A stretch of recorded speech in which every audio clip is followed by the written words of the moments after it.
터널 안에 들어가면 무수한 줄기가 있고 각 기관과 직장, 학교, 유치원 공간들이 있습니다.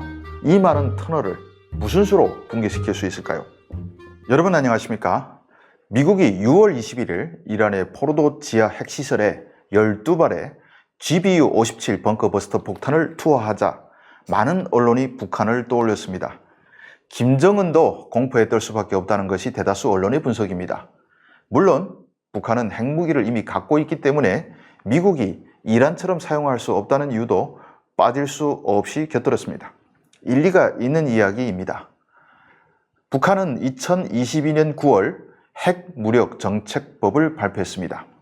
이에 따르면 북한이 핵무기를 사용할 수 있는 조건은 5가지입니다. 첫째, 북한에 대한 핵무기 또는 대량 살상무기 공격이 감행되었거나 임박했다고 판단되는 경우.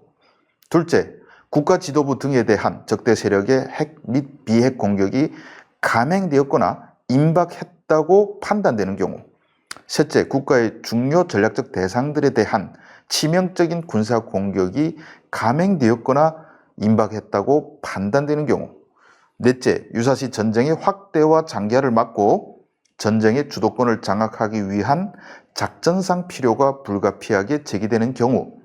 다섯째, 기타 국가의 존립과 인민의 생명 안전에 파국적인 위기를 초래하는 사태가 발생해 핵무기로 대응할 수밖에 없는 불가피한 상황이 조성되는 경우입니다.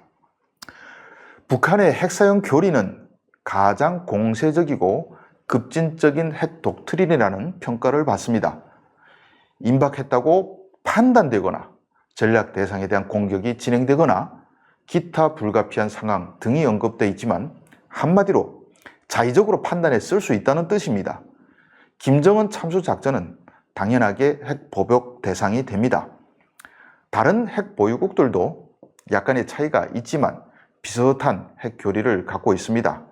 미국, 러시아, 중국 등 모든 나라들이 지도부가 무력화되면 핵을 사용한다는 핵 독트린을 갖고 있습니다. 그러니 벙커버스터로 김정은을 제거하거나 북한의 핵시설을 공격한다는 것은 핵 보복을 감내해야 하는 위험을 안고 있습니다. 물론 북한도 핵무기를 사용하면 체제 괴멸까지 각오할 정도의 보복을 받아 무사하지 못하기 때문에 함부로 핵을 사용할 수는 없을 겁니다. 그런데 핵 교리와는 별개로 미국의 스텔스 폭격기가 벙커버스터를 싣고 북한을 공격하는 동시에 GBU-57보다 관통 능력이 더 뛰어나다는 한국의 현무5 미사일 수백 기가 동시에 타격하면 북한의 핵 보복 능력을 선제적으로 무력화시킬 수 있지 않을까라고 생각하는 사람들도 있습니다. 물론 이는 북한의 핵무기 저장 시설의 위치를 모두 정확히 파악하고 있다는 가정하에 할 수 있는 상상입니다. 그렇지만 그런 가정에도 결론은 긍정적이지 않습니다. 그 이유는 북한의 지하 시설이 그리 호락호락하지 않기 때문입니다. 벙커버스터라는 무시무시한 괴물이 북한에는 효율적으로 위력을 발휘할 수 있을지 살펴보기 위해 북한의 지하 시설에 대해 우선 알아봐야 합니다. 이란은 벙커버스터로 타격할 수 있는 대상이 매우 명확했습니다. 포르도와 나탄즈, 이스파한 세 곳만 타격해 붕괴시키면 이란의 핵 능력을 불용화시킬 수 있었습니다. 그러나 북한은 다릅니다. 북한의 지하 세계는 외부에서 알 수 없을 정도로 방대합니다. 전 세계를 돌아보십시오. 면적에 비해 또는 인구에 비해 가장 많은 지하 시설을 갖고 있는 나라가 어디일까요? 아마 1등은 한국이고 2등은 북한일 겁니다. 지하 세계의 끝판왕이 한반도라는 뜻입니다. 한국은 좁은 영토와 산악지형이라는 단점을 극복하기 위해 땅을 팠습니다. 전국 지하철 총 길이만 따져도 서울과 부산을 왕복으로 2번 오갈 수 있는 길이에 해당하는 1450km인데 상당히 많은 구간이 지하에 묻혀 있습니다. 전국의 건물에는 깊은 지하 주차장이 있습니다. 제가 사는 아파트도 주차장이 지하 7층까지 있습니다. 지하 주차장의 면적을 모두 합치면 어마어마할 겁니다. 산지가 발달한 지형 때문에 전국의 터널은 모두 3,000개가 넘습니다. 이 정도면 지구 공군이 모두 날아와 폭격하고 지구상의 모든 미사일이 한국을 타격한다고 해도 대다수 한국인은 터널 속에서 살아남을 수 있습니다. 거기에 한국은 터널 파는 기술도 세계 정상급이라 자고 나면 계속 어디선가 땅을 파고 있습니다. 북한은 우리와 좀 다릅니다. 북한의 건물들엔 지하 주차장이 없고 지하철도 평양의 총 연장 길이 34km에 역은 17개에 불과합니다. 도로와 철도를 잇기 위해 어쩔 수 없이 터널을 만들었지만 뚫는 기술은 인력에 주로 의존하다 보니 그리 높은 편은 아닙니다. 그러나 북한의 특징은 폭격에서 살아남기 위해 터널들을 팠다는 것입니다. 즉 지하시설 대부분이 군사용으로 건설했다는 것이죠. 이는 북한이 겪었던 전쟁의 경험 때문이기도 합니다. 6.25 전쟁이 끝난 뒤 평양의 2층 이상 건물 중 무너지지 않은 것은 단 하나뿐이었습니다. 40만 명이 살던 평양에 43만 발의 폭탄이 투하됐습니다. 평양뿐만 아니라 북한의 모든 도시는 초토화됐습니다. 한국 전쟁 시기 미군은 북한 지역에 무려 63만 5천 톤의 폭탄을 투하했습니다. 이는 태평양 전쟁 시기 연합군이 태평양 전역에 투하했던 폭탄 60만 톤보다 많았고 일본 제국 본토에 투하된 16만 톤의 무려 4배에 이르며 제2차 세계대전 시기 유럽 전역 전체에 투하됐던 폭탄 160만 톤의 40%에 해당하는 수치입니다. 폭격에 가족을 잃지 않은 사람이 거의 없는 북한엔 폭격 노예로제가 휩쓸었습니다.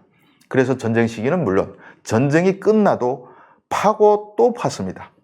깊이 더 깊이 팠습니다. 평양 지하철은 지하 100 내지 150m 깊이에 건설됐습니다. 그렇고도 한국보다 먼저 지하철을 개통했습니다. 물론 훗날에 GBU-57이나 현무5 미사일이 나올 줄 알았으면 안심하지 못하고 더 깊이 내려갔을 겁니다.